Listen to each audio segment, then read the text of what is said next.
Hello everyone, welcome back. Today, we are exploring the intriguing idiom, "in the doghouse." This phrase, often heard in daily conversations, paints a vivid picture of someone in trouble or in someone's bad graces. Imagine a misbehaving dog sent to its outdoor kennel as punishment, and there you have it. When someone says you're in the doghouse, it's not exactly a compliment. But how did this phrase come about? What are some examples of its use? Ever found yourself in the doghouse? Stick around to discover more. Now let's dive into some real-life examples. Imagine you're at work and you've missed a crucial deadline. Your boss is certainly not pleased. In this situation, you might say, "I'm really in the doghouse with my boss." Here, the idiom is used to express that you're in trouble or out of favor due to your actions. Now picture this, you've forgotten your wedding anniversary. Your spouse is understandably upset. You could say, "I'm in the doghouse at home because I forgot our anniversary." Again, the idiom is used to indicate that you're in a bit of a pickle because of your forgetfulness. And for a humorous twist, consider a kid who ate the last piece of cake his brother was saving. He might tell his friends, "I'm in the doghouse with my brother, but that cake was worth it."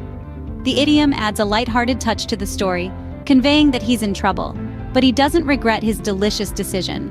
So it's not so bad being in the doghouse, is it? Curious about where "in the doghouse" comes from? Let's travel back in time. The idiom "in the doghouse" is believed to originate from the 19th century. The first known literary use of the phrase is in the classic novel The Pickwick Papers by Charles Dickens, published in the year 1837. In the story, Mr. Pickwick finds himself in the doghouse after a series of unfortunate incidents. The phrase is likely derived from the practice of punishing a misbehaving dog by relegating it to its doghouse, a clear sign that the dog is out of favor. This form of punishment was a common sight during the Victorian era, hence the phrase caught on, symbolizing being in trouble or out of favor. So the next time you find yourself in the doghouse, remember, you're using an idiom steeped in history. Fascinating, isn't it? How a simple phrase can carry centuries of history. Ready for some fun facts? Here's one that'll make you wag your tail with excitement. The idiom "in the doghouse" has a canine cousin in Spanish language.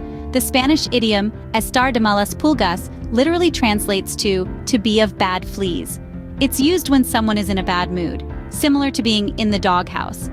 Isn't it fascinating how different cultures use dog-related expressions to convey similar ideas? Who knew idioms could be this interesting? Now, how can we apply "in the doghouse" to our daily lives? To begin, it's important to remember that everyone makes mistakes. It's a part of being human. But when we find ourselves in the doghouse, it's a signal to pause, reflect, and understand what led us there. It's a chance for self-improvement, to learn from our errors and grow as individuals. So the next time you find yourself in the doghouse, don't be too hard on yourself. Instead, consider it an opportunity to better yourself. Use it to foster understanding, patience, and kindness, not just towards others, but also towards yourself. After all, it's these moments that shape us and make us who we are. Remember, being in the doghouse can be a learning experience. Before we wrap up, here's a question for you. Can you think of a time when you found yourself in the doghouse and how you got out of it? We'd love to hear your stories and your creative uses of this idiom. It's always fascinating to see how these expressions shape our conversations and understanding. Your comments could help others appreciate the richness of language and the fun in idioms. So don't hold back, share your experiences, and let's learn from each other. Thank you for tuning in. Remember, don't fear the doghouse, it's just another idiom waiting to be explored. See you in the next video.